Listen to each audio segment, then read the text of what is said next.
Kepamo, Moniba to Atlantic Ocean, Obomi Hills to Country, to educate, elevate, and promote.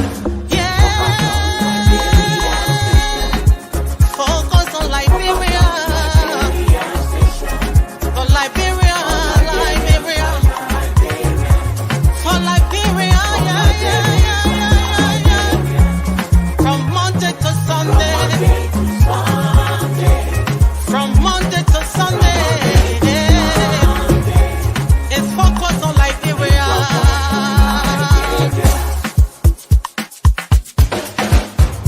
Talk about home affairs, in diaspora, current affairs, reliable information, history, talking about culture, politics, education, entertainment,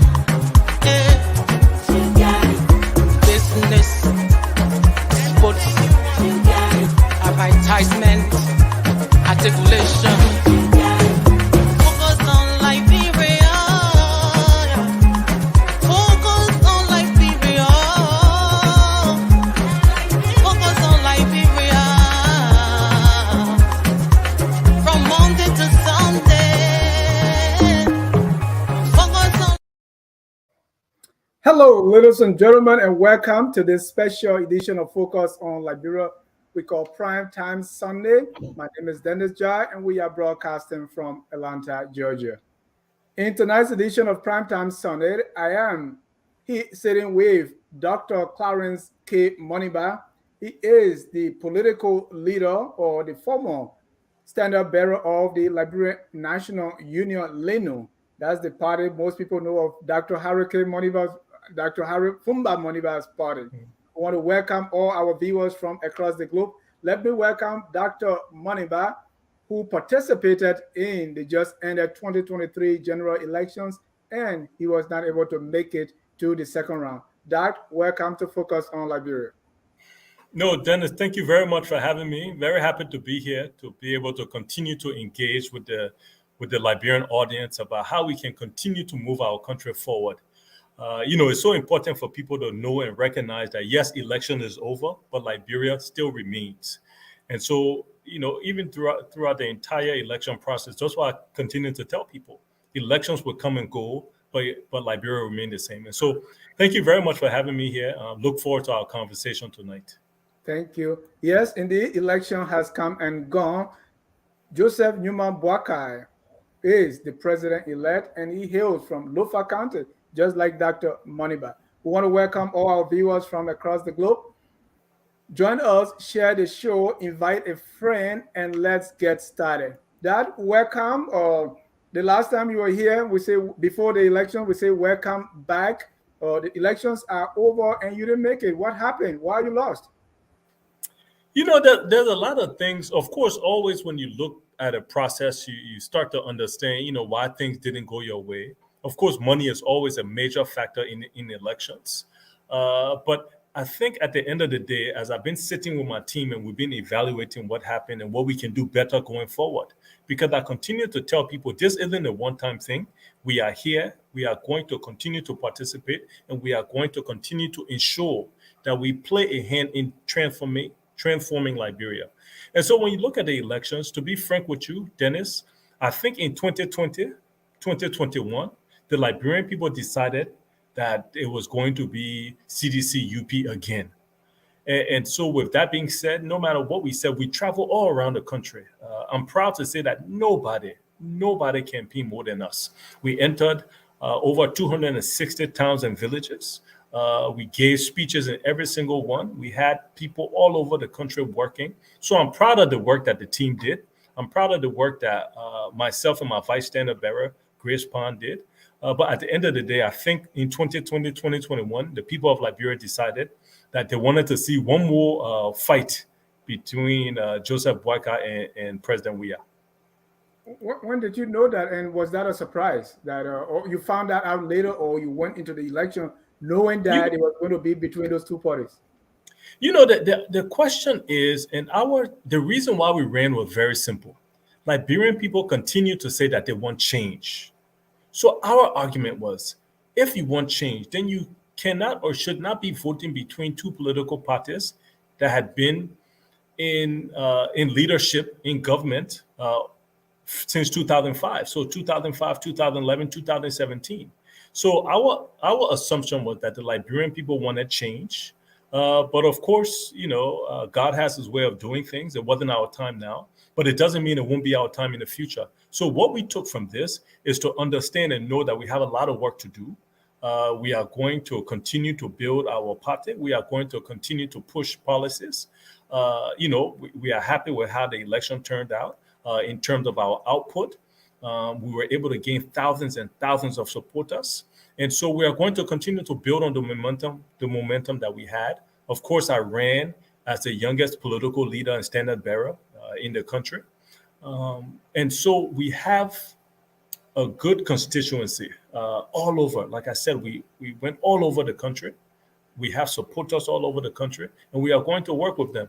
But again, going back to the elections and how the results came out, I think at the end of the day, looking at the results, looking at the numbers, I think the people of Liberia decided that it was going to be UP and CDC. So it wasn't against us. I don't take it personal. I don't feel like people voted against me. I feel like it just wasn't our time to lead this country. So what's your major takeaway, and what you're going to do differently come 2029? I'm assuming you're going to go back.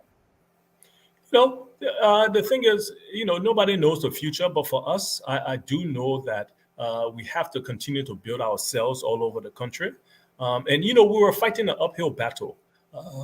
Normally in Liberia, people have to run and lose before they win. Did you know that were you going to lose so as to prepare you for the next time? Was that the reason? No. We went in hoping, and doing our best. Absolutely not. We went in these elections, putting our best foot forward. And if you can see any of our speeches, or like I said, nobody campaigned more than us. Nobody gave more speeches than us. Nobody went around the country more than us. So that was a party and leadership that wanted to win these elections. But in hindsight, 2020 now, looking at how everything played out, like I said, God has his way of doing things, and it wasn't our time to win. But it doesn't mean that we went in thinking we were going to lose. I truly believed, I represent the demographics of this country. 85% of the people in Liberia are under the age of 45. I'm 44 years old. And so with the Liberian people saying and demanding that they want to change, we really thought it was going to be our time this year, but it wasn't. And so we would do our work more. This year, we announced we were going to be running for president in January of this year. So it gave us really 10 months to move around the country. I think if you're going to be running for president, you probably need to announce how the Liberian people accept this. You probably need to announce a lot sooner. And so there's several things that we can do differently and that we will do differently going forward. But at the end of the day, right now, with the elections over, our job as a party, my job as an individual, is to ensure that we have a transformed Liberia, whether I'm in government or not. You don't have to be in government to impact the lives of people in Liberia. And so we are going to continue to build, make our name around the country so that we can be known for positive things. And that's what we are going to do. So overall, the elections in which you lost, do you grade it as being free, fair, transparent, and credible? Dennis, that's an interesting question. I was talking to somebody and joking with them, but in every joke, there's some seriousness in it. It was free, but I don't think it was fair. Let's be clear about that. Okay. Especially when you look at the first round results, like I said, and I'm proud to say, and I continue to say, because I don't take this as something I did. I take this as something the team did, the political party did, but nobody out-campaigned us. Nobody went to more towns and villages than us. Nobody gave more speeches. We gave over 117 radio interviews. We gave 32 television and online interviews. We worked. But at the end of the day, like I said, it didn't work out. But so it was free. I'm very happy. I'm very proud of the people of Liberia, how we did this. We went through this without any violence. I'm so proud of the people of Liberia for that. But when you talk about fairness, you have to look at the incumbent government who is leaving now, the resources that they had at their disposal, and several other things that other political parties did that maybe necessarily didn't make it fair. But that's the process that we committed to being a part of.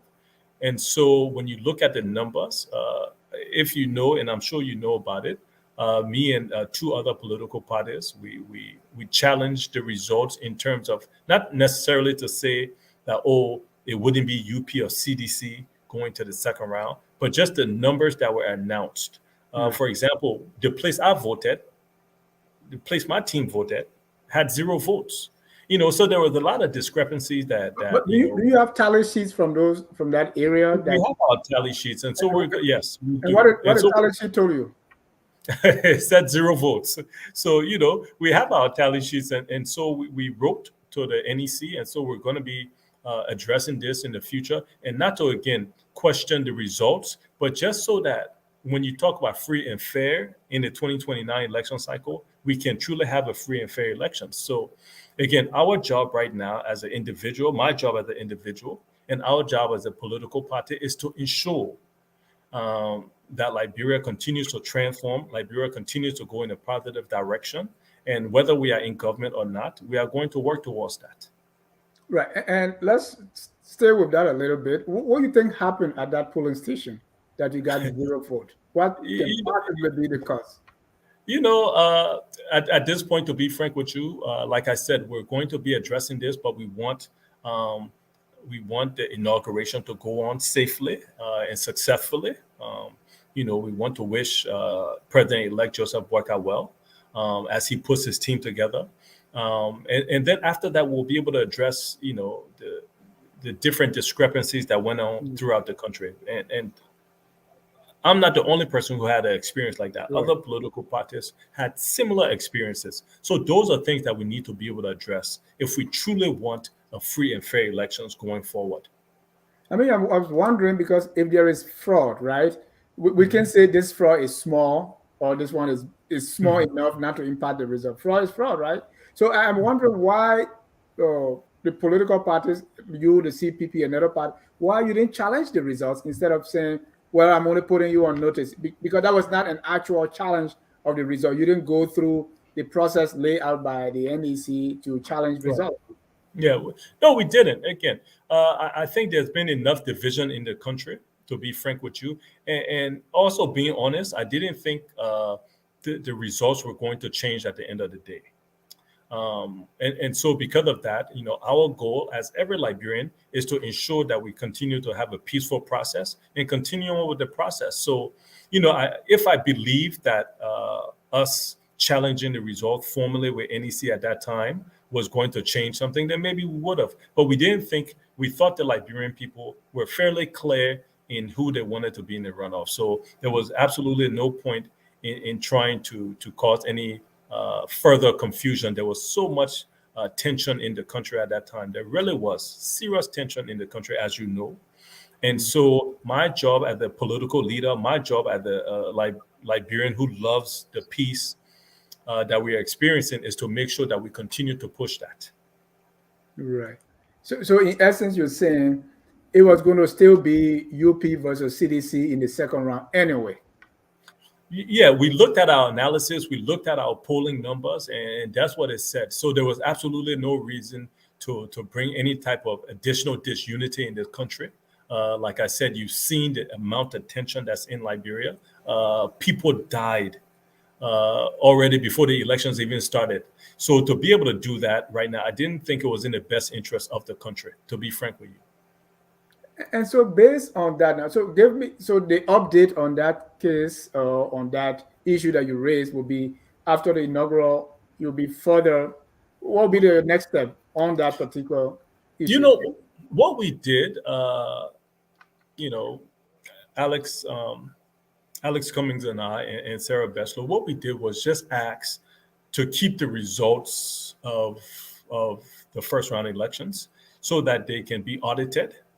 So that everybody can feel comfortable and transparent with the results. And so all we did was to ask the NEC to keep the records, all the tally sheets, and all the actual votes as well, so that we can get an independent institution to also audit and look at and do the counts as well. So that's what we asked for. And so that's why, again, we didn't think it was something that we should try to stop the elections from going forward. We just said, please keep the results, which it is mandated by law as well, so that we can ensure that other independent parties have access to it. Because the most important thing in this 2023 elections is for the Liberian people, and I think they do, to feel confident in the results that were announced. And so that was our stance. Yeah, so people thought that you or the LINU or Madam Sarah Beslow would have joined with someone, right? Like what you just did at the end. I know you have your own ambition, but wasn't the writing already on the wall that coming in at that time you wouldn't have really made much impact? Why did you still feel the need to go on your own?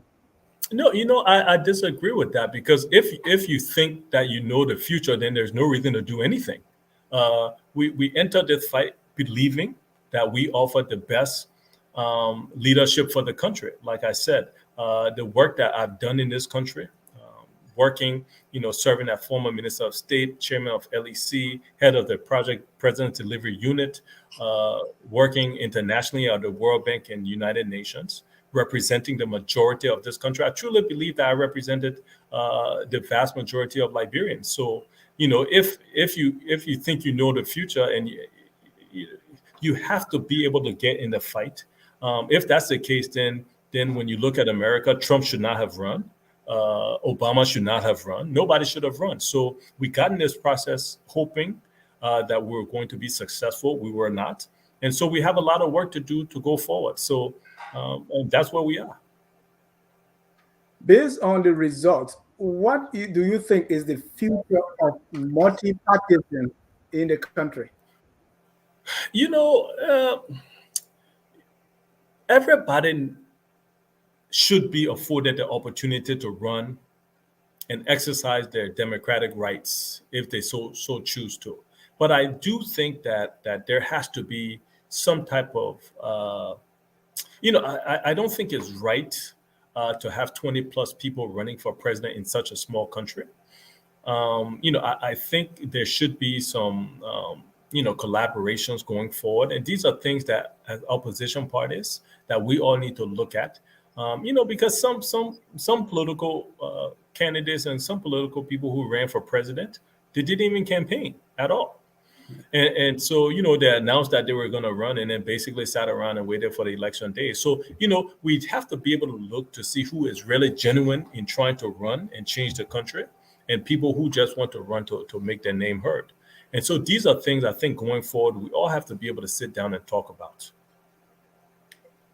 Because, and the reason I asked that is, and you said it, that even by 2020, the Liberians resolved, say, well, we want just two. This is going to be CDC versus UP. So since 2005, the race has been CDC versus UP. Okay, so do you think that is forcing us, or the Liberians are forcing the politicians to say, hey, we want at least 2, 3, or 4 parties? I'm not sure. I think obviously President Sirleaf was an extremely strong candidate in 2005 and 2011. And in 2017, there was a wave of change coming with CDC, them feeling it was their time. But CDC didn't perform over the last 6 years. And UP was, I think, the one party that still had a lot of infrastructure all over the country. And so they were able to pull off the victory. So, but I don't think it necessarily means that the Liberian people only want 1 or 2 parties. Again, Liberian people are crying for change. But then why are they bouncing between CDC and UP? We are afraid that in 2029, CDC and UP will be the 2 strongest parties again, going for possibly second round. No, we can't say that because nobody knows the future, and that we're looking at the patterns since 2005. No, but the pattern at some point will change. It will not always be the same. How So soon? we ran to change the pattern in 2023. It did not change, but it doesn't mean that we're not going to commit and work to changing that pattern in 2029. And so that's again in life. Your only job in life is to do the best you can, with a good heart and commitment. And that's what we're going to do to change that pattern. And so, I look forward to be a formidable force in Liberian politics for good. I didn't run for president so people can know my name. I ran so that we can change and transform this country. And so, as we all, go into 2024 now with a new administration, I hope and pray that President-elect Joseph Boyka does extremely well, because if he succeeds, that means the country of Liberia succeeds. And so that's what we have to focus on right now as we try to build the LINU party, as we try to build ourselves all over the country, and then we'll see how the rest of the next 4 to 5 to 6 years go about. But to say that CDC and UP will be in the runoffs in 2029, no, that's absolutely is not going to be the case. Okay, we'll see. So, having gone through the process in the country, I know when you went in the elections not knowing what you know today, based on the result and everything you've known now, what do you think are the problems of the country? What are the major ones? There's so many things when you say major problems. Let's look at infrastructure. Let's begin with that. The fact that 60% of the roads in this country are still dirt road. I actually slept in the mud several times going to the southeast, going up to Lofa. When you talk about electricity,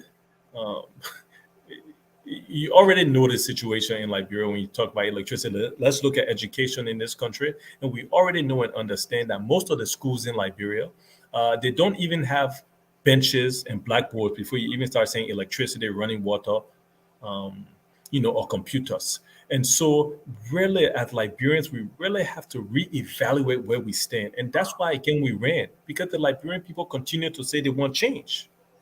So if we are going to change the future of this country, we also have to start to look at and demand more for ourselves. I often used to say on the political trail that sometimes our standards in this country are too low. We vote for somebody because they build us. We vote for somebody because they build community toilet or because they come give us more money. We have to elevate the standards in this country. We have to elevate our educational sector in this country. We have to elevate our agriculture sector in this country. In the entire of Liberia, there's no mechanized farming. There's no proper irrigation in this country. How are we going to be able to feed ourselves? So these are questions when we truly say we want to change our country. These are things we have to be asking not only the leaders, but ourselves. And so what we have to be able to talk about in post-election, in 2024 and 2025, the leadership that President-elect Boyka is putting around him, who are the progressive leaders that he is going to put around him that will ensure that we have a better way of life, that we have a better standard of living? That's the question that we should be asking right now. Who are the competent and qualified people, regardless of party? To be frank with you, I would be of the strong opinion, because there were good Liberians who worked in the CDC government.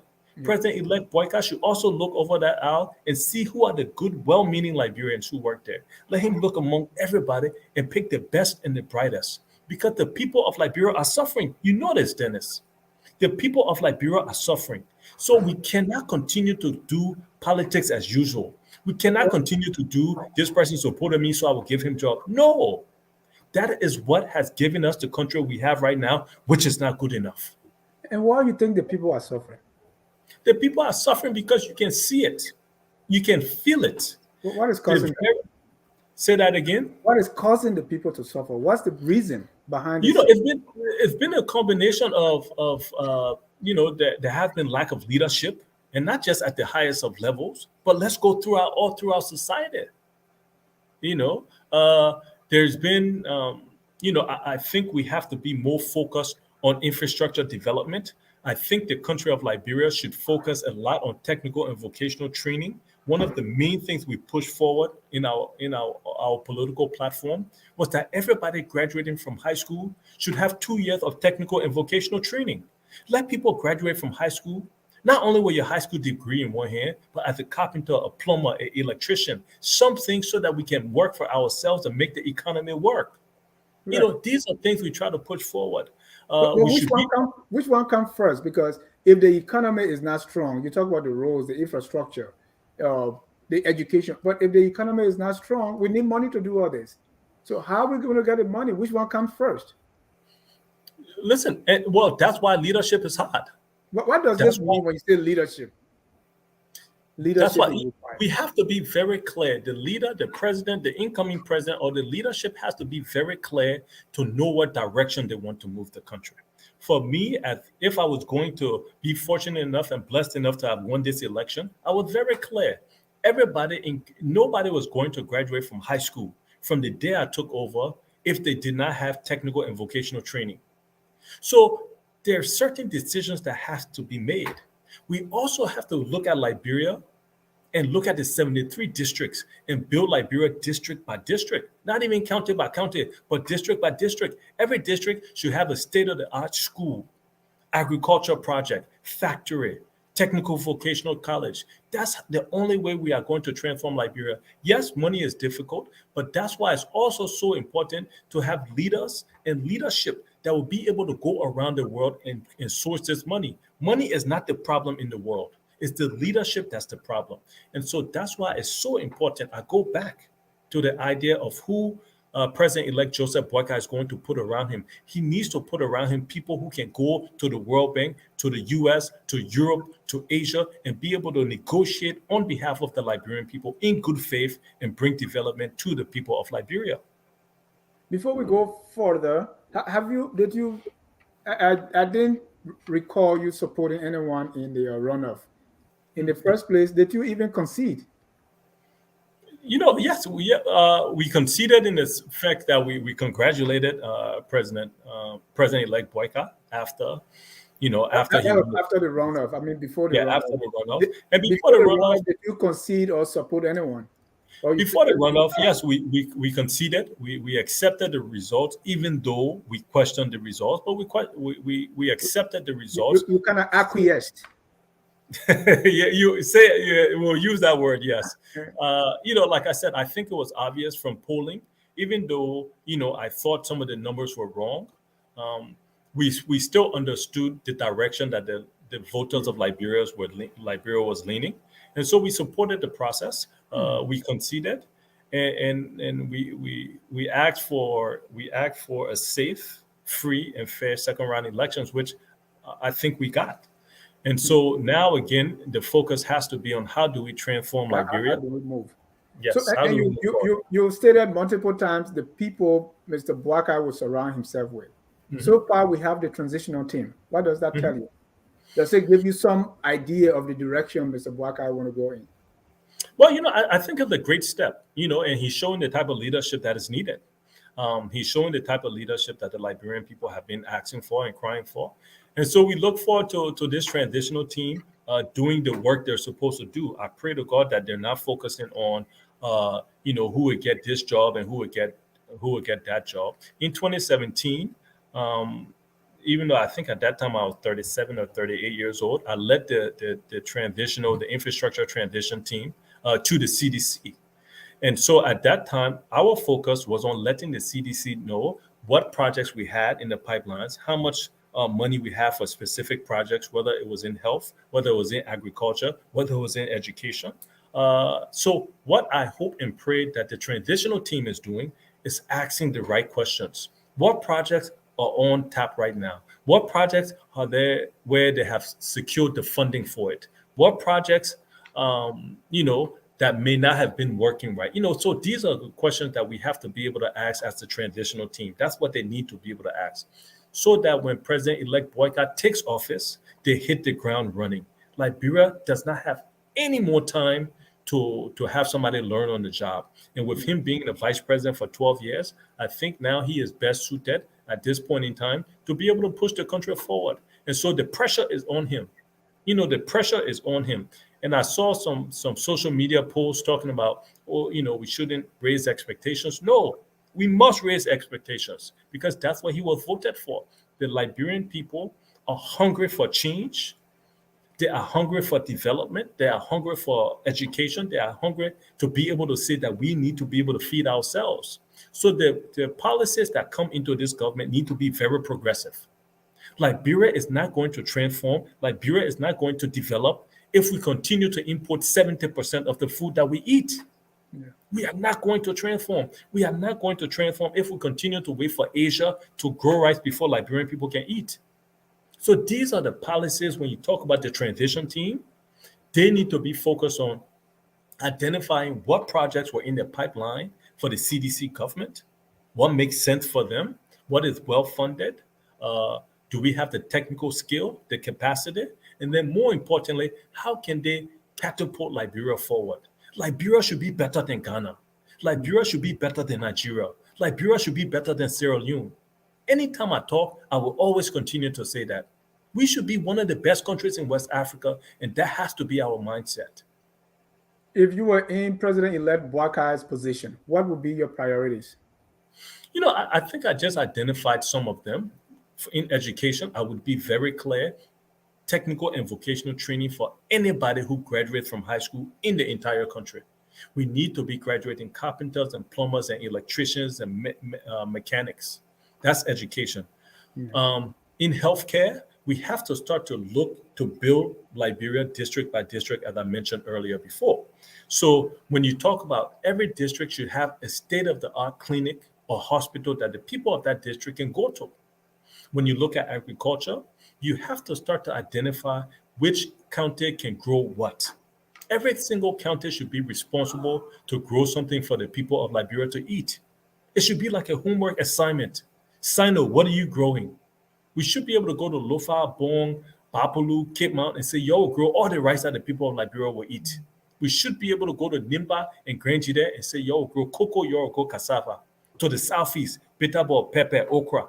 We should have every county responsible to feed the people of Liberia. Right. And so when you talk about the reason why I ran for president, because nobody was talking like this. That's why I ran for president. And so we will continue to push the idea.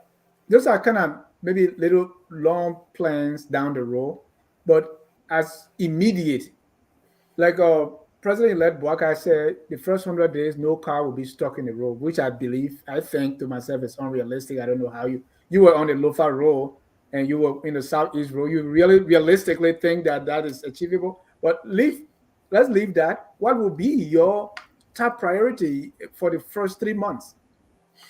Again, I hope that President-elect Boycott looks at, I think we need visa on arrival here in Liberia. I think that's something that's very important to be able to open up our economy.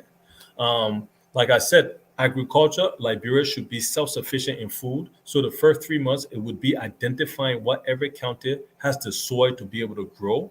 In education, we will start to pass an executive order of people not graduating high school no more without 2 years of technical vocational training. In healthcare, what is absolutely mandatory in healthcare is that Liberia needs to identify $150 million to fully rehabilitate and staff JFK Hospital and Tapita Hospital in Nimba. Those two things are mandatory. There's no reason why, if God was going to bless me in 2023, and I was going to become president, there's no reason why any of my government officials should be getting on airplane to go to India or Europe or America for treatment when the typical average Liberian cannot do so. So we have to be able to, as the incoming government, President-elect Boyka, he has to be able to find the resources to immediately transform Liberia. In 2017, 2016, it was estimated that we needed about $53 to $55 million to completely rehabilitate JFK.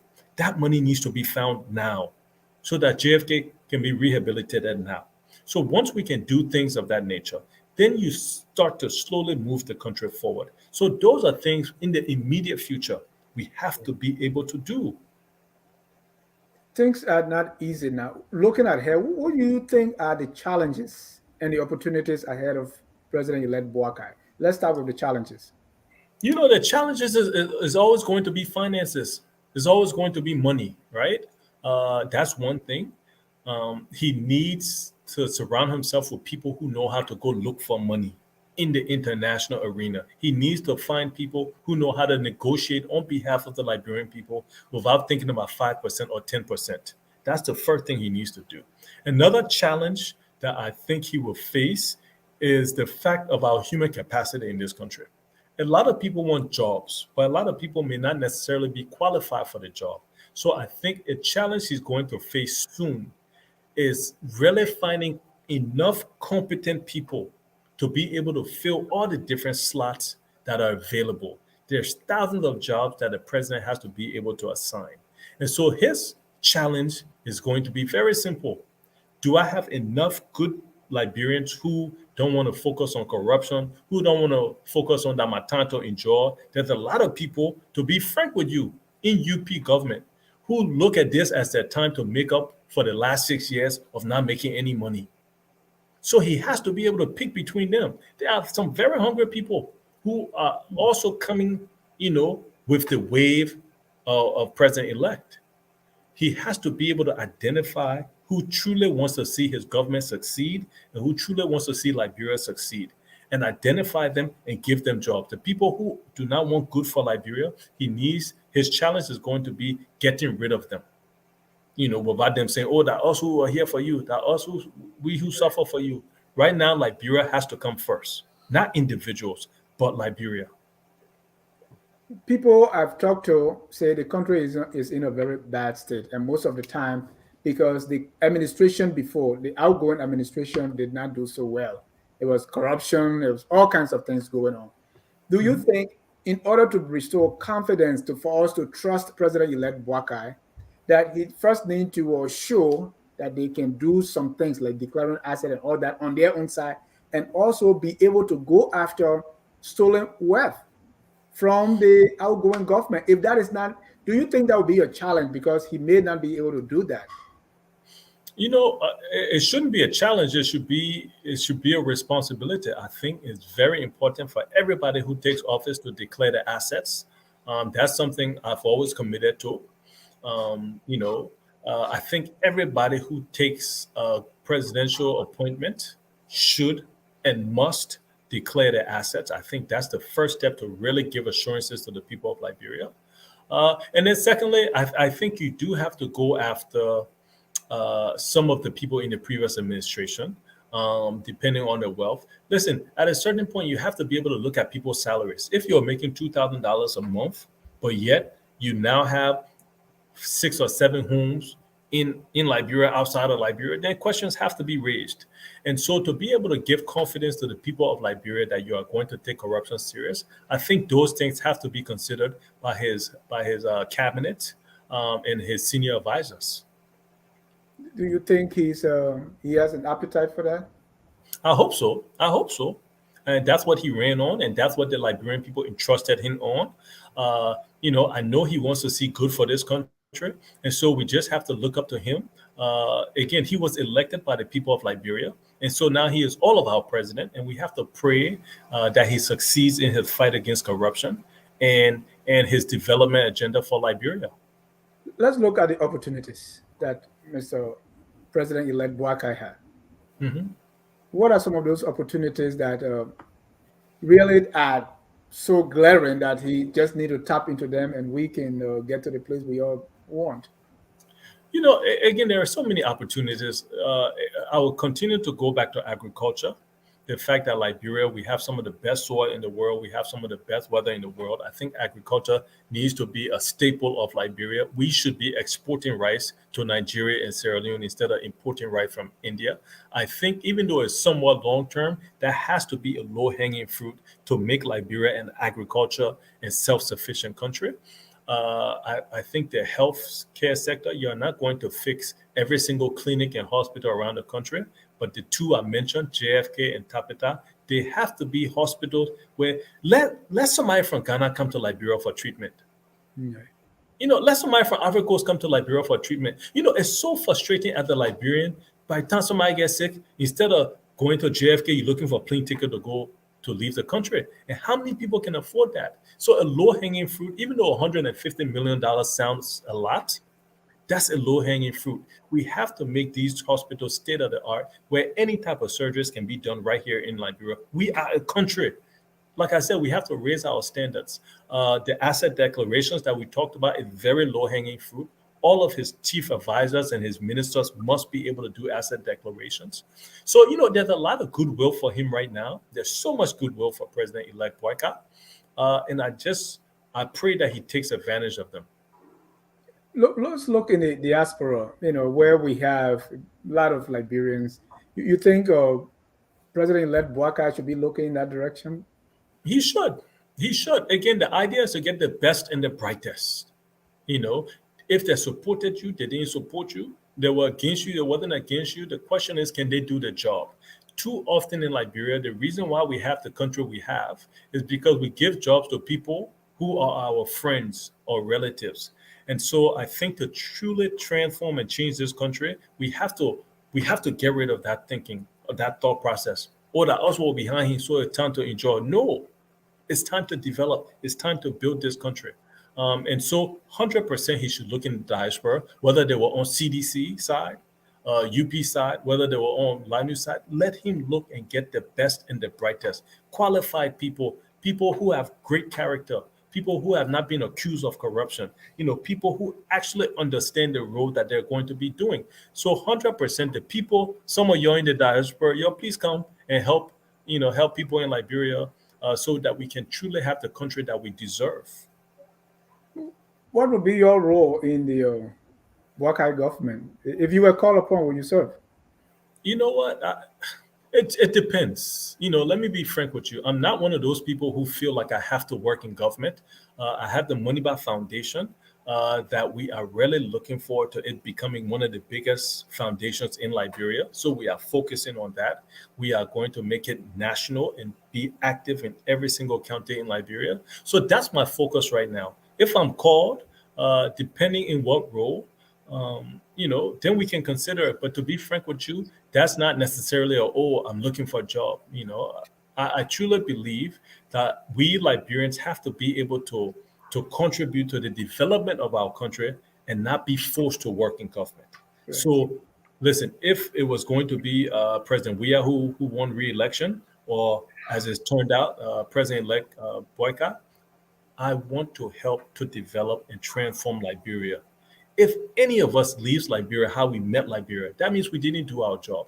So I'm open for anything, but I'm also just as much focused on building my foundation. I have real estate in the country that I'm going to continue to focus on and build. So I can also work in the private sector as well. So, for me, I'm not hungry for a job. I'm hungry for the development of Liberia. Right. But if there were an open position that you think you can do well in, will you apply? No, honestly, I'm not going to apply. No, I would not. If there is a position that, that suits my skill sets, negotiations, right. If there was a position that suits I'm not going to take a minister job or some job just because, I've been minister. I was the youngest cabinet member in the previous, in President Ellen Johnson Sirleaf's government. I've worked, like I said, at the United Nations, the World Bank, Liberian, but I've worked. So I don't feel like I have to take a job just to take a job. If it's something that I truly believe I can make Liberia better and have an impact, I will consider it. But if not, will you apply for it? No, I'm not. No, I'm not. No, why, I'm not. Why not? Well, again, like what I said, there's also a private sector in Liberia that we also have to build. And so I have a political party base to build.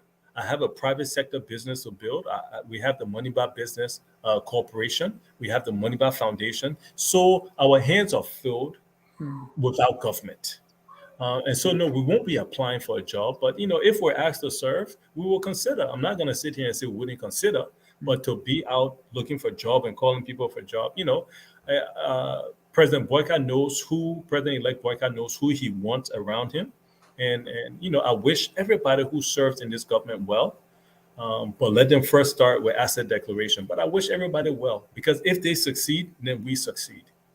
You come from Lofa, just like Boyka, President-elect Boyka. And, in our culture, is talk about this or respect the elders. If the elders wanted, was there any backlash or was there any criticism of you that hey, your elder is running, you are competing against him, and is that showing its face now that Bwaka has won? That hey, why he didn't support the old man, he was going on his own. Are you hearing that from any quarter? No, you'll always hear talk, but at the end of the day, I was running for president of Liberia, not president of Lofa. And Yeah. so, I made that very clear from the onset. I ran. I didn't run against anybody. I didn't run against President Weah. I didn't run against President-elect Boyka. I ran for the people of Liberia. And so, Yeah, I truly. but Bwaka was running too. So did they come to you and say, "Oh, join the old man"? And now that you have not joined the old man, they say, "Hey, let's see who get it." People talk these things. Have any of these things come to your face? No, I've always had a good relationship I call him my uncle. I've always had a good relationship with him. When we worked in government together, of course, he was the vice president. I always briefed him. We always had a great relationship. And not only that, he's had a great relationship with my family as well. And so, the whole idea, again, I wasn't doing anything against him. I was doing something that I felt was good for myself, my own political career, and the people of Liberia. So, there's no animosity at all. And President-elect Boycott understands politics. And so, no, there's absolutely no animosity. A lot of people around him are good friends of mine, are family members of mine. And so, yeah. And so we have the country we have right now. We have the leadership we have right now. And the only thing we all can do, Dennis, yourself, me, all my supporters, is to pray to God that President-elect Boyka succeeds. What does it take for him to succeed? Like I said, the most important thing, I work closely. I've worked closely now with world leaders. I've had interactions and discussions with world leaders all around, from Asia to Europe to America to all over Africa. And the most important thing for any one person to succeed is the team they have around them. I continue to stress that, to be Yeah. honest with you. He will, honestly, President-elect Boyka can be the most successful president ever if he gets the right people around him. I agree. Even if you go to the previous administration CDC, a lot of people, oh, we are good, but are the people around him? And you used to hear it, right? And you heard it all the time. And sometimes I don't even believe it. But so how do you rate the outgoing we are government? They didn't do what they were supposed to do. Point blank Like and what? simple. Like They what? did not do what they were. Listen, I think when President Weah was inaugurated in January of 2018, he must have been the most popular Liberian in the history of this country. He had so much goodwill. So many people wanted him to succeed, me included. Because, like I said, the same way how I want President-elect Boyka to succeed is how I wanted him to succeed. Because if the leader succeeds, the country succeeds. But, I think there was a lot of people around him who didn't mean well. A lot of He people hired around him. them, right? He brought them. He put them Yeah, around himself. and that's why it's so important who will President-elect Boyka put around him. Yeah, he put them around him. And so there was a lot of people who didn't mean well for the country. There was a lot of people who, because, again, I served as Minister of State. I've also served as Chief of Staff to the President. So I Right. understand the bubble that the President can go in. At the end of the day, the President has to rely on the people going out to the field to bring reports. If you don't have the right people doing so, if you don't have the right educated people doing so, the right experienced and character-driven people doing so, you will fail. And that's what happened with this CDC-led government. They failed because they didn't have the right people in place. They failed, because of a lot of reasons. But the most important thing is the team. And so going forward, any leader needs to consider that. What team am I putting around me? So, ladies and gentlemen, if you are just joining us, this is Prime Time Sunday. My name is Dennis Jai. In a conversation with Dr. Clarence K. Moniba, he is the political leader of the Liberia National Union, that's LINU.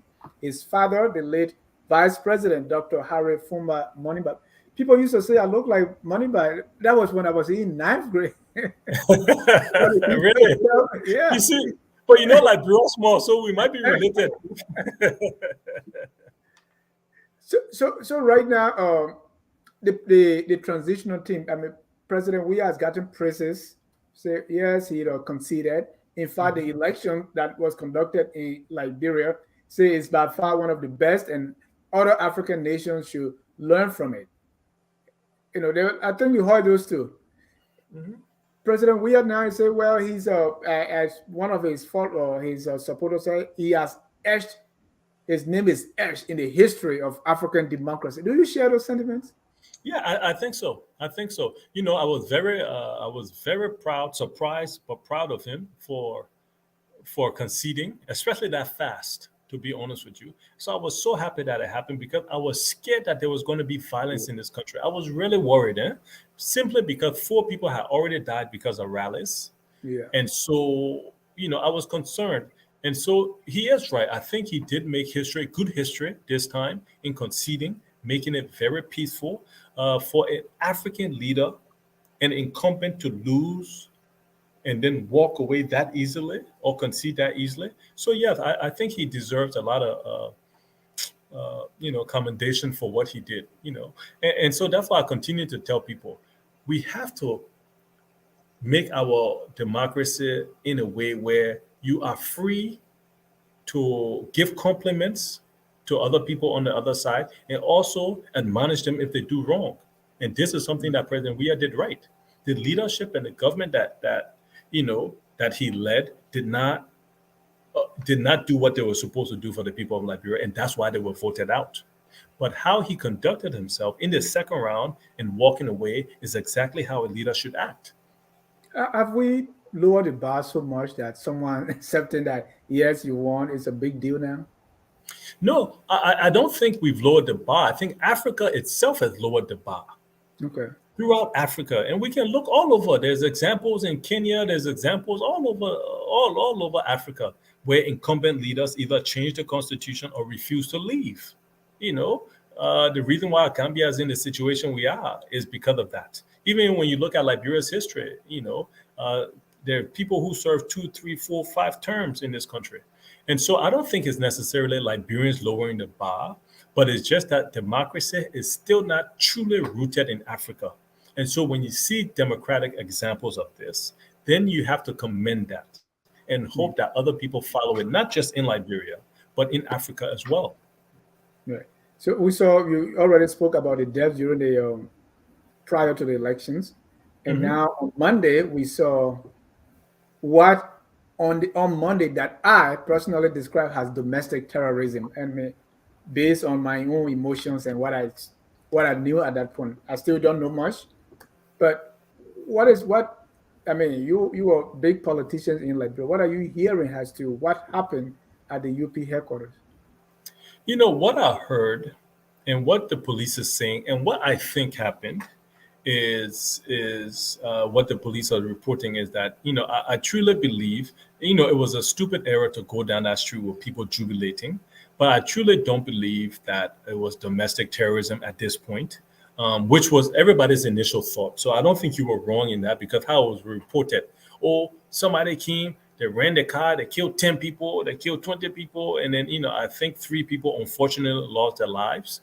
But I don't think it would be domestic terrorism and the guy turned himself in the next day. And so the story makes sense, in terms of him losing control of his car, the brake cutting, which happens in Liberia almost every single day, unfortunately, because of how we keep our vehicles, the care and the maintenance that we have for our cars.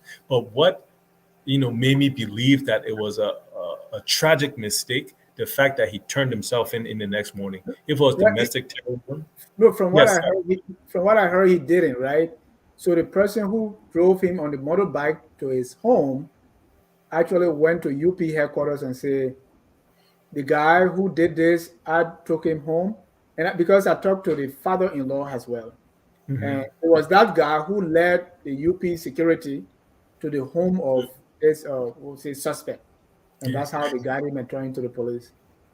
You see, and this is why, and I think you raised a perfect point. There's so much speculation out there, and there's so much.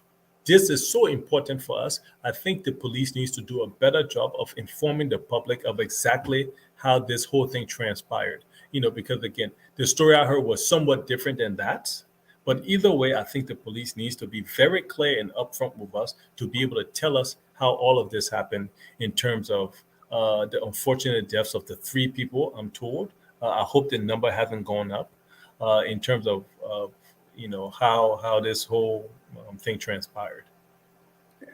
And probably the police, right? Because this is not an investigation that's supposed to take weeks. At least we Oh should be no, updated periodically. exactly, So it is, exactly, yeah, that could be something too that is kind of Ex- making people to think that exactly. this Something is, behind it. yeah. In Liberia, everything something behind something every time. So, but yeah, it was unfortunate, and the circumstances were also fortunate.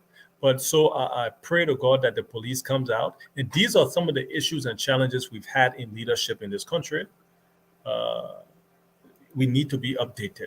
We need to be kept abreast. We don't need speculation in this country. We don't, because if people truly start to believe, oh, so now you can then take car and go kill people, then next thing you know, there's another group that wants to do it. There's another group that wants to do it. So let's be very clear on what happened. Let's pray to God that it was a tragic mistake, and we can move forward as a nation in terms of building our country. I would go back to the fact, and anybody who is listening, who's been to Ghana, who's been to Ivory Coast, who's been to Sierra Leone, they are beating our time. So Yeah. that's another reason why, like, honestly, we Liberians, we need to have pride. When you go to Ghana, Ghanaians say Ghana is for Ghanaians. Yeah. They are clear about it. They are so proud of their country. They want to develop their country. Let me please tell you a story. I was in Ghana right before the presidential elections. So I'm on a 6-lane highway that the World Bank built, the best highway that would ever be in Liberia. I'm on this 6-lane highway. We are driving, there's glass buildings all around, development. And I asked the I asked the taxi driver, I said, who are you going to vote for president? Again, this was like three plus years ago. The guy actually looked at me and said, look at my country. The government has failed us. We are suffering. We are on a road that if we took that road and brought it to Liberia, the people of Liberia will make whoever brought it president for life. And the taxi man is using that as an example of how the government has failed.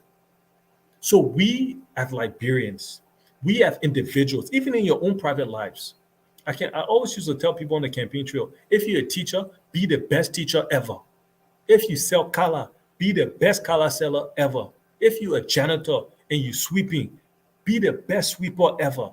So that's what, if we are part of a country, let Liberia be the best country in Africa. That should be our goal, And so that's what we have to continue to push for. We woke up this morning about what took place in neighboring Sierra Leone. I think you heard too that there was a attempted coup d'etat. Mm-hmm. Some military people were trying to seize the barracks where they have the armory to use that to overthrow the president. Mm-hmm. And I mean, when this started, we had a lot of praise for Sierra Leone. What is happening now is making us to think again. I saw a video from there. Let me play that short clip. Right now, see, now I picture it on launch to this now. Hey, this is serious. Well, I zoom when I see the smoke. Shema don't pass that just now. This is let's celebrate. Or ask the wait happen, just talk say rest. We buy rest. Wait 1 million for bag again. You say only buy get 1 million for bag. I saw you don't pass that just now. Paneba will take. Paneba also. Who's big man will do? Now. Yeah, it's happening about it fast so.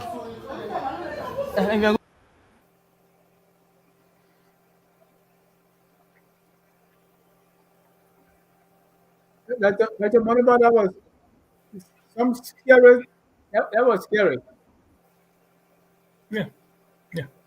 And what's also scary about that is that traditionally, anything that happens in Sierra Leone happens in Liberia. Anything happening in Liberia happens in Sierra Leone. So please, I beg you, we have suffered enough in this country. Let people understand that one person will not suffer in Liberia. Everybody will suffer in Liberia. And so I hope what's happening in Sierra Leone dies down quickly. I was listening to some reports that the Minister of Information spoke a few hours ago. He said everything was under control. They do still have curfew as they try to finalize the apprehension of everybody. But I think this should be a warning to the people of Liberia.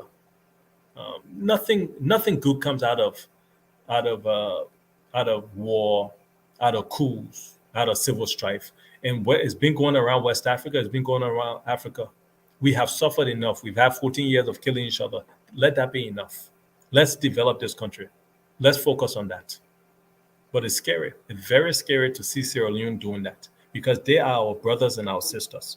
If they can do that, it won't take too long before people in Liberia start thinking that way. So it's scary. And really, when I saw, how they were started collecting people, and I saw this thing. Yes. Wow. So this is a recent video right there. I haven't seen that video. Today. That's scary. Now Now the same Tabe business are coming back You're again. right. This is government, national government. This looks like 1992, 1990. And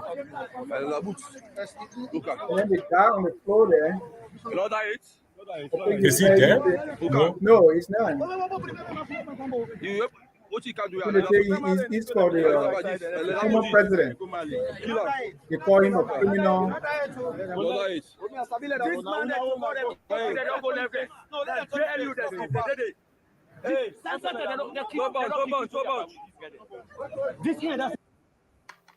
You know, this reminds me because I used to go around and I used to tell people, do not die for any political leader. Do not die for any political leader. The most that will happen is that person will pay for your casket. 2-3 years from later, they won't even remember your name, let alone your children. So please, people of Liberia, do not die for any political leader. Don't die for anybody. I continue to say it. We should be trying to live together, to thrive together, not to die. And the thing is, that guy who laying on the floor right there, seriously, where is his family right now? Probably living in some small shanty town, poor, no electricity, no good food. Now he can be in jail for the rest of his life. And the person that sent him will probably be getting on a plane tonight or tomorrow, business class to go to Europe to sit down there. Don't die for anybody. Don't What cause they also did, confusion for anybody. I think they went to one of their prisons and Mhm. opened Oh and yeah, freed the people. They And you opened could it, yeah. see- The first thing Yeah. I saw was, what prison all those people fit in? So many people. And like you saw the people Tabea, saying to myself, how do we treat our fellow Africans like this? How? Our standards, Liberians. I said it on the campaign trail and I will continue to say it. Let us raise our standards. When you want to select a leader, ask yourself, what type of leader is this? When you want to do anything in life, whether private sector or in government, let us raise our standards. We treat each other just like animals sometimes, Yeah. with no regard. We treat our cities like that. You drink plastic water, you chunk it, you throw it on the ground, you throw the dirt. So there's so many things we have to be able to do to uplift our society. And I pray to God that it starts immediately. So, ladies and gentlemen, if you are watching us and want to be part of the conversation, please dial the number that's on your screen, 605-313-6004. The code is 791403#. Again, 605-313-6004. The code 791313#. Dr. Moniba, let me start by saying this. Our country is things are tough, and most of the time throughout this, in a way, you always stress the human capacity development. But all these things depend on the economy. I'm sure I know you're not an economist, but you are. How really can we get? And you talk of going away to ask people for money, but our own economy, how do we get it going? Because everything will depend on the vibrant economy. And that's why we have to be able to. We continue to export, send money out, and we continue to import and not export. Our economy would never transform if we continue that trend. We get US dollars in the country, we send it out to buy rice. We have rubber in the country, we send out raw rubber, and then we buy slippers, we buy everything else. We have to be able to be a value addition country. Steel raw. There's no reason why we shouldn't be making them in Liberia, but we take the iron ore, we send it out for $1, and then we buy steel raw for $2. We're always operating in a net negative. The rubber, we send raw rubber out, and then we buy tires. So these are things we have to be able to change if we want to change our country. We have to start bringing factories into Liberia. Like I was saying, and Ghana does this. Every single district in this country, we should be asking ourselves, what type of factory can we put here? What type of money producing agricultural farm can we put here? That's what we should be saying. And so when we talk about leadership in this country, we need progressive leadership. We need progressive leadership. Let's stop supporting people because they're popular, because they're this, that. No, we need progressive leadership if we want to change the economy of this country. We need people who can go around the world and negotiate and put forward policies and ideas that will be bought by the people of the world so that we can bring money. We need to look at tourism in Liberia. Let's look at Rabosport, one of the best places to surf in the whole of Africa. Why do we not have top-notch hotels there? Let's look at Patawi. Let's look at Sapo National Park. We should be one of the leading tourism destinations in West Africa, but we do not have that. So there's so many ways to change the economy. I go back to the idea, what team is President-elect Boyka going to put around him? On that theme, we have a lot of problem. You know, when I told one of my colleagues, I said I'm going to interview Dr. Moniba, this is what he said I should ask you. He said, let Dr. Moniba name in order of priorities, right? What he's going to consider if he were the one who is in Waka's position. He said, what are Dr. Moniba's priority in order of importance were he to be president beginning January 2024? So we have roads, we have healthcare, sanitation, education, fight against corruption, or the theft of funds. How do you prioritize these? And mind you, we are working with little money, scale of preference. But tell your friend that he wants to get me in trouble. Because you cannot say you want to prioritize health and leave education. You cannot say you want to prioritize education and leave corruption, because everything works in concert. So I think you need tiers. You need tiers, right? You need to be able to, and again, you're talking about short-term, medium-term, and long-term. So for the immediate future, like we talked about already, asset declaration is very key. We need to have trustworthy people stewarding the finances of this country. You need to be able to go to JFK. I think that would be one of the first things I would do. I would ensure that we source $150 million to make JFK and Tapida Hospital two of the best hospitals in West Africa. That should be our goal. Those two hospitals, let Ivorians and Ghanaians and Nigerians come to Liberia. That would be an absolute priority of mine. Another priority of mine would be to ensure that we do visa on arrival. Let open up the country. And then I always talked about it in every place I went.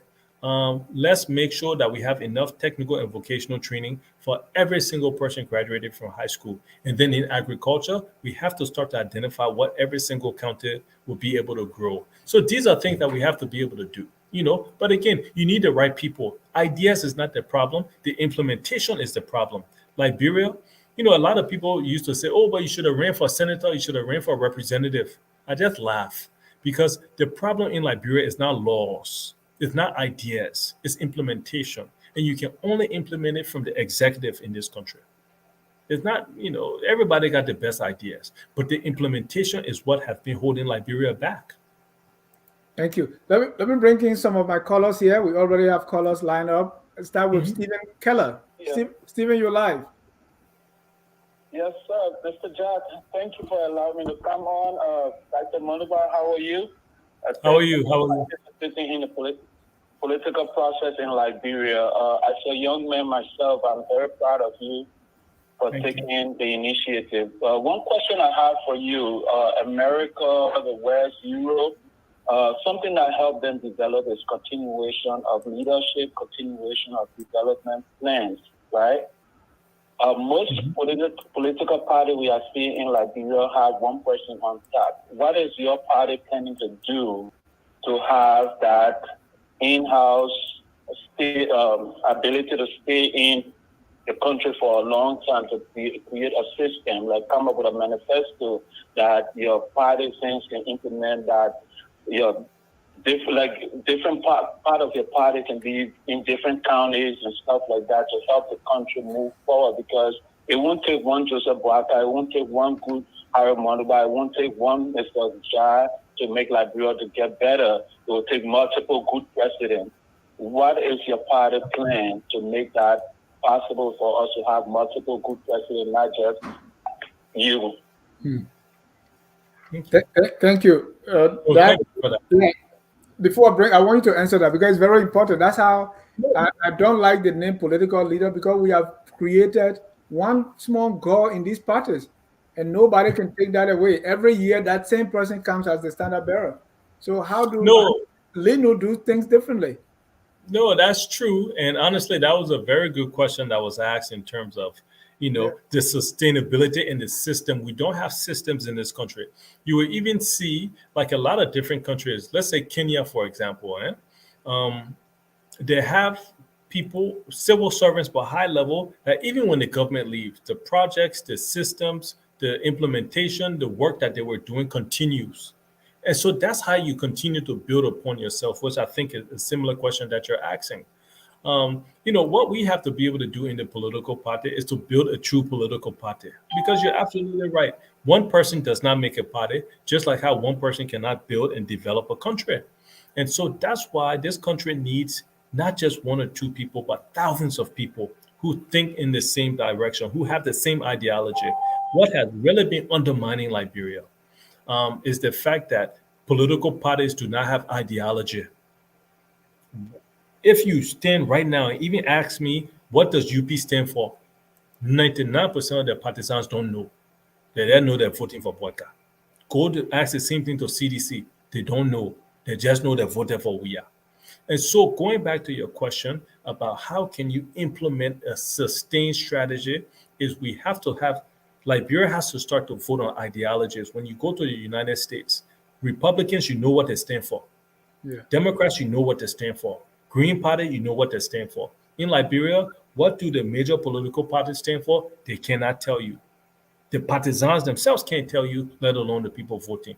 We are too individualistic as a country, and that's why we fail or we succeed based on one individual who is the president. If the president does good, the country does good. If the president fails, the country fails. And that should not be the case, and Liberia will never sustain itself. And so that's why for us at LINU in our political party, we are going to have a series. We've been having a series of meetings. We are going to continue to, so we can build a true institution built on principles and values. Thank you. Let me pick, and we will jot down the question up as the callers are getting many. I'm going to skip to take a caller from Australia. Ayume Cassell. So, Kalebo, you should have been next, but this is an overseas caller. I want to get up. Go ahead, Ayume. How are you? Hi, Dave. Hi, Dr. Moniba. How are you? I was listening to you. I didn't watch much, but what's the idea of, as you said, that is implementation? We do have laws, regulations, and guidelines. What are you going to do about implementation? What are you going to do to see to it? Are those laws, guidelines, rules, and regulations be implemented in every institution? What are you going to do about that? All right. Thank you. We'll take a few more calls, Dr. Moniba. So you will write it down, or should I write it down? Yeah. Both of us, let's write it down. Two heads. I need to find a pen. Yeah. Okay. I got it. You will get it, and I need to visit Australia one day. I've never been. That's the country. And secondly, let me ask a second question to go. We talk about raising funds in every sector or whatever. First of all, Liberia is a broke government. Our country is broke. Whether there's corruption or not, we're broke. Mm-hmm. Right? What are you going to do about raising funds? Let's forget about international community. Ourselves, because there are means and ways and things that we can do to raise funds. What are you going to do about people respecting taxes and the concession deals that are made with all of these big corporations? What are you going to do that those things will follow to the teeth? Those are my questions. Thank you. Thank you, Aime. Let me bring out the next question here. Bye. Thank you. See you later. Kalebo Gonglo, you're live. Go ahead, sir.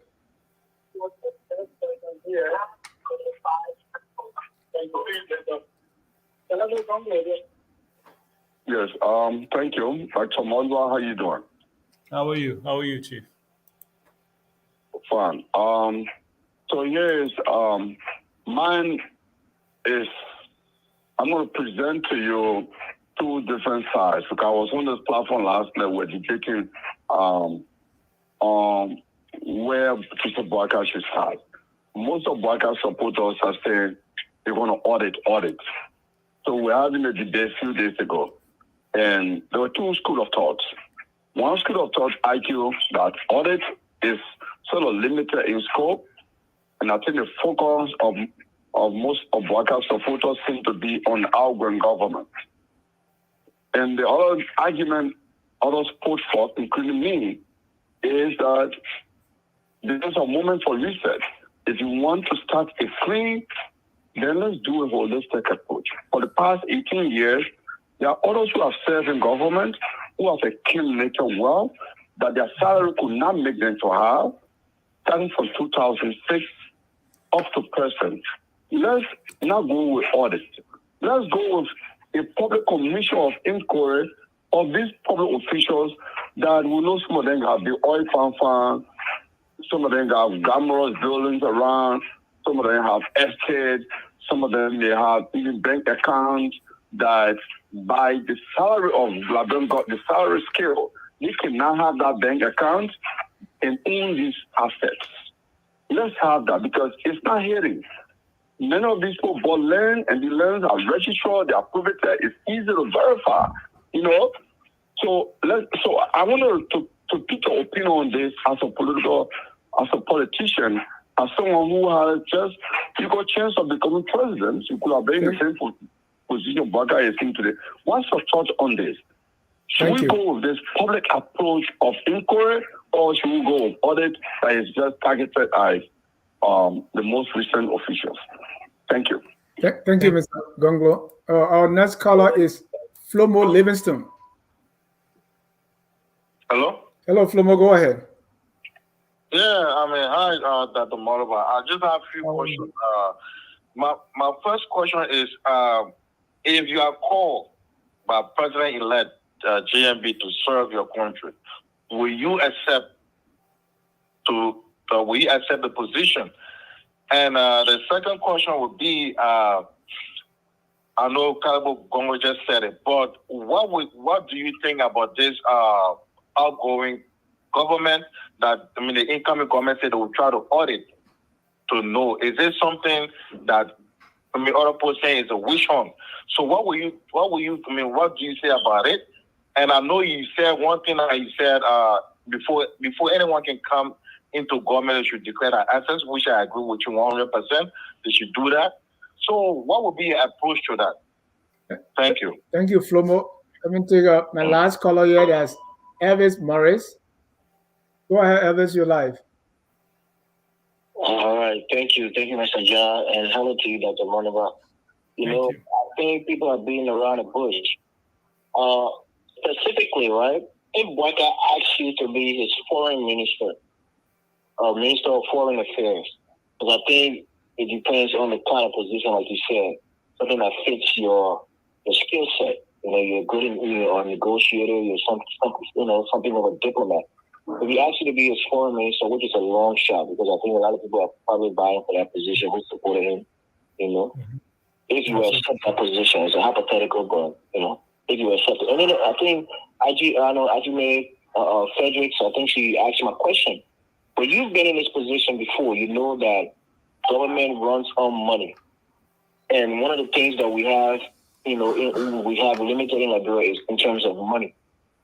What would be your advice to the Boyka administration and to those, Boyka supporters who expects a lot of things to be done without, with the limited amount of resources that we have in the country? So, the same thing that plagued the way of government in terms of limited resources and high expectations. What would be your priorities in terms of, competing priorities and how to prioritize the limited resources that we have to maximize the effectiveness of government on a Boyka? I want to hear your expertise because we know you're qualified in that area. But thank you again for taking my call. I look forward to hearing your answer.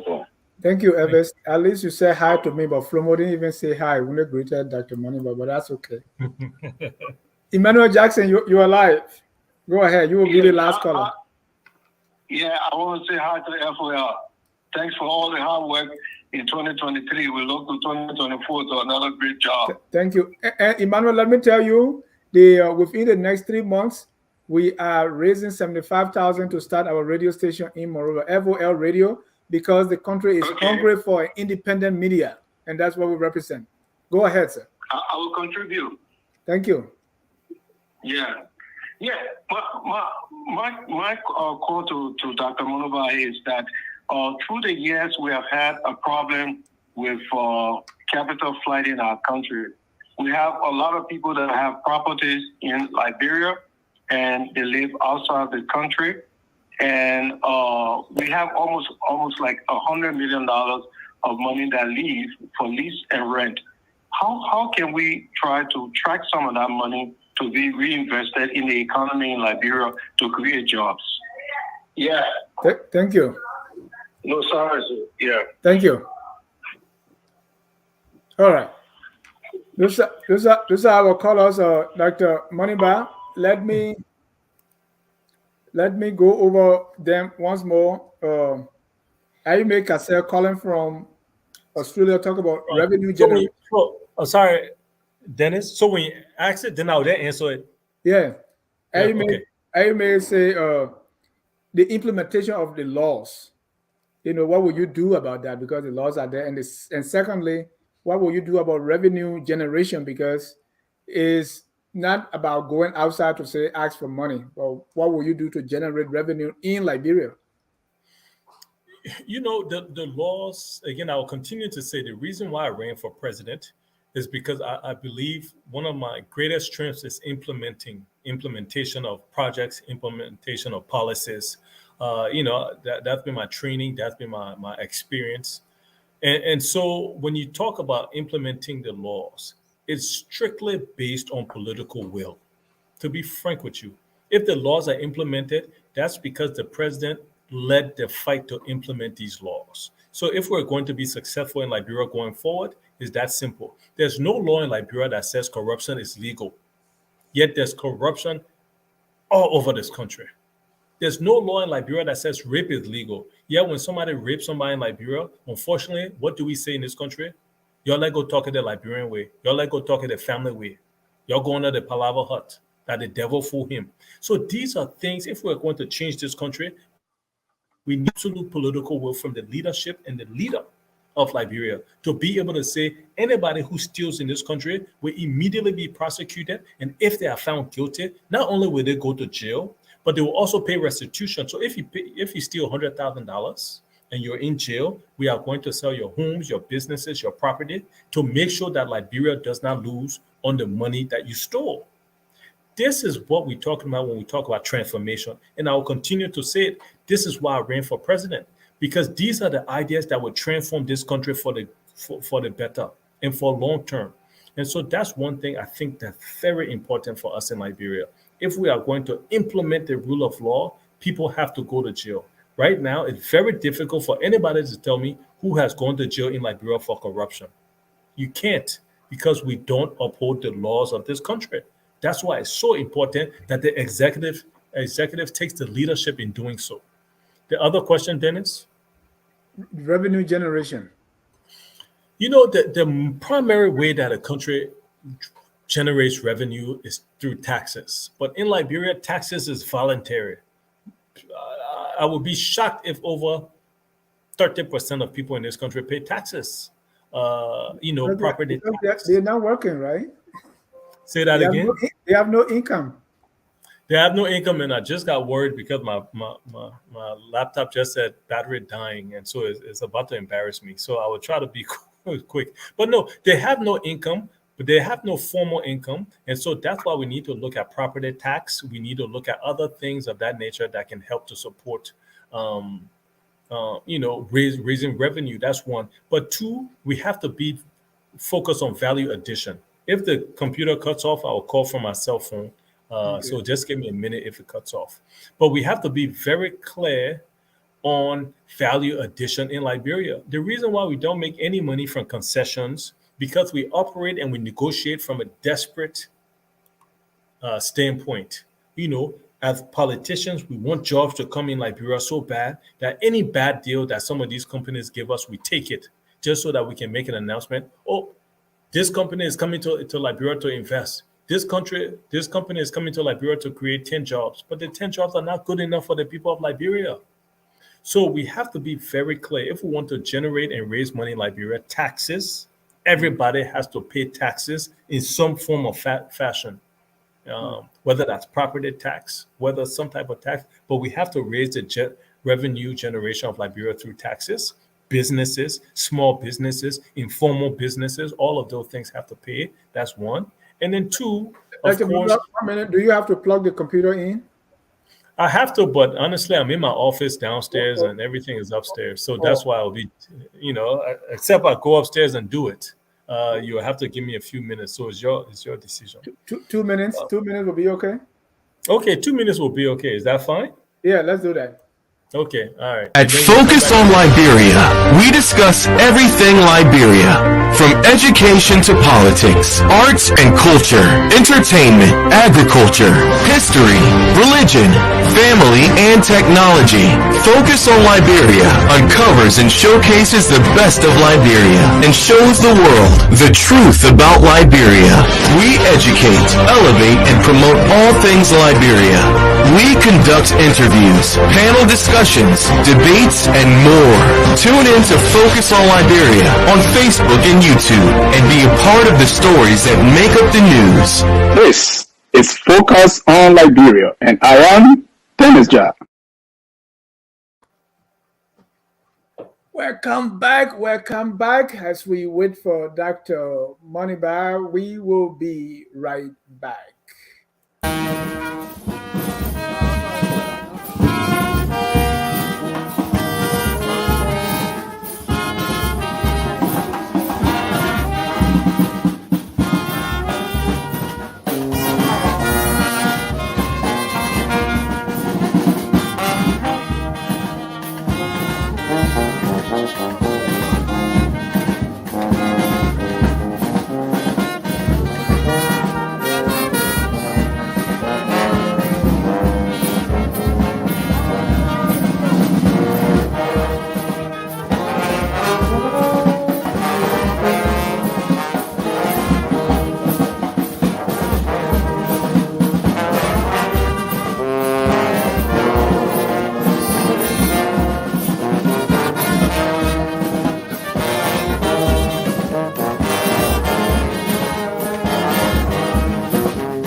Welcome back. We are in conversation with Dr.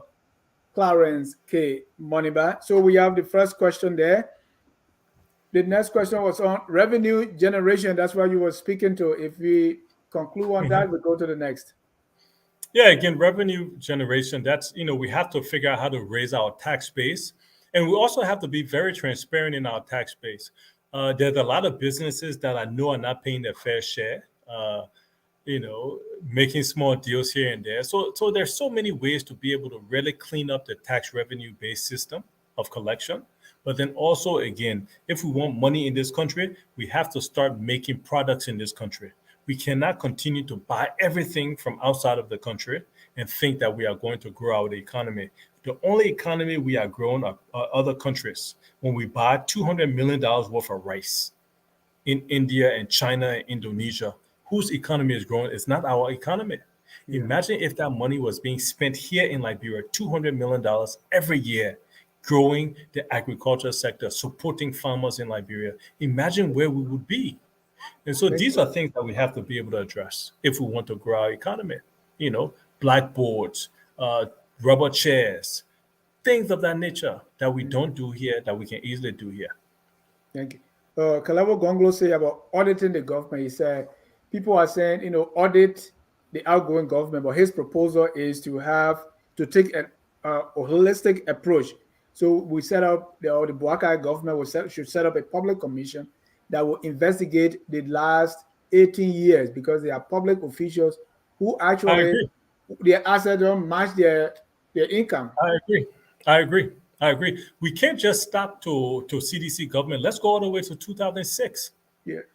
Let's go and I asked people to audit my offices as well. I was chairman of LEC. I was head of the President's Delivery Unit. I negotiated hundreds of millions of dollars in this country.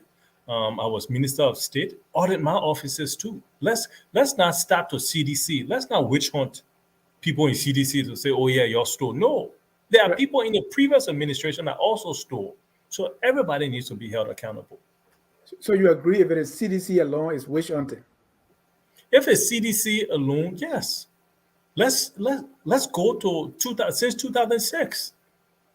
Let's go to 2006. The offices I held, the offices President-elect Boyka held as well, the offices that ministers held in the previous UP government. Let everybody be held accountable, so that we can fight corruption once and for all. Once people start going to jail in Liberia for corruption will stop, or at the very least, it will be minimized. But people have to go to jail. Flomo Livingstone asks if you were called upon by JNB to serve, will you do it? And Elvis put it more clearly, say if you were asked to serve as foreign minister. It was a hypothetical question, right? So I Yeah. would hypothetically say that I would consider it. Listen, my goal is to contribute to the development of Liberia. And I don't want to make big mouth, but I truly, the reason why I ran for president is because I truly feel that my skill set that I have, that I've been able to get, I've been blessed. I've sat down with world leaders, Obama, Bill Clinton, Tony Blair, David Cameron. I've sat down with dozens of African leaders. So I understand, the language of diplomacy. I understand how to negotiate for money. I've helped to negotiate hundreds of millions of dollars to this country. So listen, my job is to make sure Liberia is better tomorrow than what it is today. So would I consider it? Yes, but I'm not here, and I don't want people to think I'm doing this interview looking for a job. No. Like I said, we have the Moniba Foundation, which we are focused on making one of the biggest in the country to make the most impact in every county. I have my political party that we have to build structures in every single community in Liberia. I have a real estate company that we need to focus on as well. And so there's opportunities for me in the private sector. I was offered a job in different African countries. Just yesterday, I was offered another job. And so, I've been blessed enough for jobs or looking for jobs not to be a problem for mine. But my main focus is, yes, I want to build myself in the private sector, but I also want to make sure Liberia is better tomorrow. And so, I would consider it. It would be hypothetical, but, I'm not going to be applying for any jobs. But, if the president sees fit, president-elect sees fit to ask me, I would consider it. It doesn't mean I would say yes, because if you put me to a Ministry of Commerce, that's not my background. So I would say no. So, it has to be something where I know for a fact I can support and build, because I also have a reputation. I don't want to do anything and fail. I have a future in this country. I have a future in politics in this country. So I want to show to the Liberian people that I'm deserving. And that's what we're going to be working on. Yeah, thank you. And there's nothing wrong with even looking for a job. Like for me, my dream job is to become superintendent of Sino County. So no, I remember you told me that before, and so I was hoping. I had written it down. I had already given you that job, but anyway, okay. I would help you one day, and you'll become a. But honestly, I like that you say that, because a lot of Liberian people don't think that job is important because there's not money behind it. But the impact you can have as the superintendent in this country, will be so transformational. So I'm very glad you're thinking along those lines. I hope more qualified people begin to think that they can also be superintendents and make a difference. Not because you're not flying around the country or you're not getting car, you're not getting budget. Thank you. You already answered the question about the witch hunting because that's what Flomo asked. So Evans also talk about high expectation with limited resources. And my own friend Amara Conan, he made news by saying, "Hey, Liberians, lower your expectations." Evans is asking because it was the same limited resources with higher expectation, according to him, that plagued the Weah government. So with Boakai now, is it good to ask Liberians to lower their expectations because of limited resources? Amara is my big brother. He's a friend of mine. But no, I completely know. Liberian people did not vote for Joseph Boyka, for President-elect Joseph Boyka to lower expectations. No, absolutely. So that's why I disagree with. There has to be certain things put in place that makes the Liberian people feel confident that they made the right decision. And so, I don't think it's time to ask them to lower expectations. I think right now it's time for us to demand more and for the government of President-elect Joseph Boyka to deliver more to the Liberian people. So I go back again. Who are you putting around you? Let them be people who are progressive, who are ambitious, who are competent, who are educated, who have the ability to deliver. So yeah, I think if we start to lower expectations, then we will get ultimately more. If you go to a job negotiations and ask for $700 or $800, they will give you $700 or $800. If you ask for more, they will give you more. Yeah. And so I think we need to be demanding more right now from the incoming government. Mosi Main is writing from Facebook. He said, "Please run again in the future." And Terry said, "He's running again in 2029. Please join the team." Excellent. No, honestly, and to be honest with you, as we were campaigning, that was everywhere I went. So many people, "Oh, Dr. Moniba, I like you, but I'll vote for you in 2029. I like you, but I'll support you in 2029. This guy came up to me and was like, "Oh, Dr. Moniba, you're my hero." I said, "Oh, but then thank God I got your vote." He said, "No, I'm voting for you in 2029, not now." And so, so obviously I'm happy and I'm flattered when people say 2029, but I also know that I have to earn and deserve their vote. And so everything I do, everything I've done my whole life, to be frank with you, my dream of running for president started in 2004, the day I buried my late father. So everything, my 2 masters, my PhD, my experience, definitely saying no to every single corruption opportunity that came my way was simply because I wanted to be able to come to the people of Liberia and say, "I want to lead you," and you will not find one person in the world who would say they give Dr. Moniba any corrupt money. I want to lead you so these are things that we're going to be building on over the next 6 years, so that not only do people want me to lead them as president, but they are happy to. And so that's what we are going to be working on over the next several years. So anyway, but thank you so much. And I accept anybody who wants to join the team. We are building the team, and we look forward to being part of the transformation of Liberia. Stephen Keller said, "Great conversation. We pray our incoming government is listening. If the administration reaches out to you, will you be willing?" And I know you answered that question several times.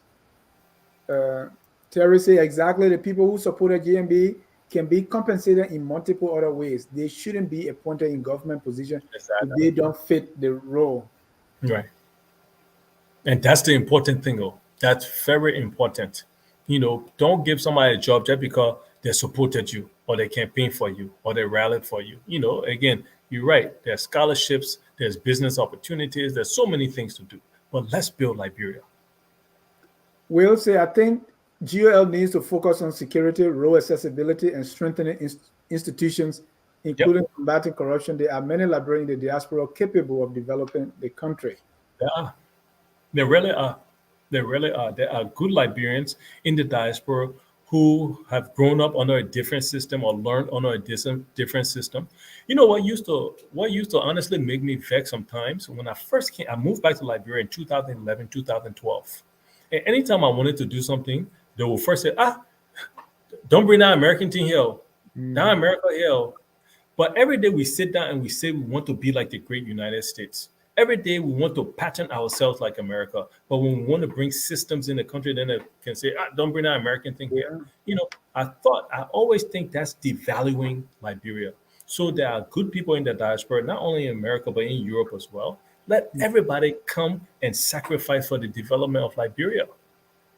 Thank you. Last comment here. My question to Dr. Moniba, do you think Liberians made a mistake by voting JNB?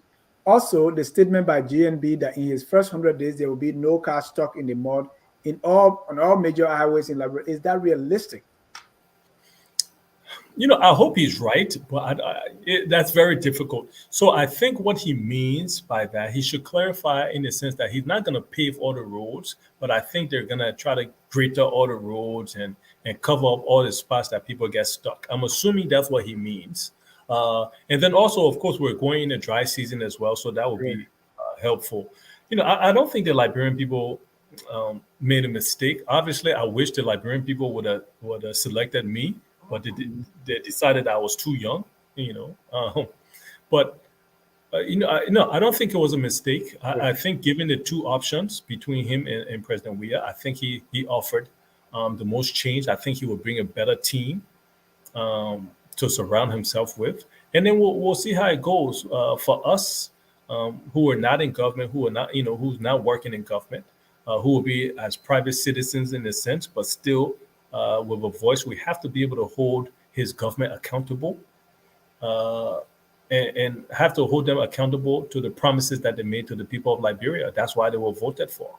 Right. And so let's see how it goes. But it's too early to say it was a mistake. I know he's hard at work trying to build his team. I know some of the people who was on his team. Some of them I truly have a lot of confidence in.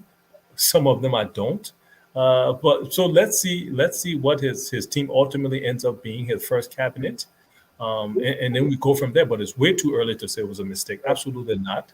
I think his heart's in the right place. I really do. Do you have names of people who you don't have confidence in, as you just mentioned? No. You're not going to get me in trouble yet. But okay. But like I said, I know a lot of people who work with him, and they are good Liberians. There are people who want to see good for this country. So I feel confident in a lot of the people who he has around him. And so again, I believe his heart's in the right place. He is at the age right now where I don't think he's looking for money for himself. He's looking to define his legacy. And so I think that will help in his leadership as well to transform Liberia, because he's not saying, let me look for money for myself. No. Exactly. Your children should be groomed by now to look after themselves. So they're not. Yeah, he has grown children. But this is something that just occurred to me. Mm-hmm. In the first 100 days will be in April. This time is hot. So there may be no mud. No, there won't be. No, but nobody never said that the president-elect's not smart. Right. So I think he knew what he was doing. Talking the mud is because it's dry season. No, he's right. But honestly, I think he will try to get some caterpillars on the road to greater the place. But it will also be dry season as well. So I think he will be able to at least live up to that promise, not necessarily paving everywhere, but at least cars will be able to float back and forth. Yeah. Ganta Hapo Highway, Bom Manokamna Highway. Dr. Moniba, but thank you so much for the time coming to talk to us. It's always a pleasure to have you. And any final comments, anything we didn't touch on that you want to cover briefly before I take leave? No, for you, I just honestly want to say thank you and congratulations. I know the sacrifice that you make doing this, nightly, regularly, engaging the people of Liberia, but not only focusing on politics, but focus on the culture and the history of Liberia. And so I just really want to say congratulations and thank you as well for your service. People always sometimes look at service as you have to work in government, but you are truly doing a service to the Liberian people as well, trying to stay as objective as possible. We know a lot of radio stations are very partisan, and you try to toe the line between both sides and bring the facts. So thank you so much for your service as well. And all of us, every single Liberian will have to contribute in our own weak way to make Liberia the country we want. So congratulations, and I look forward to you dedicating the radio station. I know you're raising 75,000. So even if I can find $10 at least, Yeah, we'll all add towards your dream and your goal, because all of us have to work to make this country the country that we want. Definitely. You know, as a young man, I used to climb the palm wine tree and never used to tap it, but I see just little drop, and by the morning that whole gourd is filled. So Exactly. $10 for me a whole lot. Thank you again for coming, and thank you for those words. They mean a lot to us here at Focus on Liberia as we strive to educate, and elevate all things Liberia. Again, we want to thank our viewers for watching. This is too early. We're going to talk more about this as the government starts, and we will do our best to hold everybody accountable. Thank our viewers for watching, those who call in, those who wrote comments, and even those who will watch later. Always focus on Liberia. We educate, elevate, and promote all things Liberia. We never close a broadcast here without playing our song that says we are all Liberian, because this is very key. No matter you are Crown, Gribble, Crew, Mano, Mandingo, whatever you are from LINU or CDC or UP or LPP, we are all Liberians. What is incumbent upon all of us is to make our country the glorious land of liberty. Have a good night, and God bless you. We all Liberia is our home. Liberia people.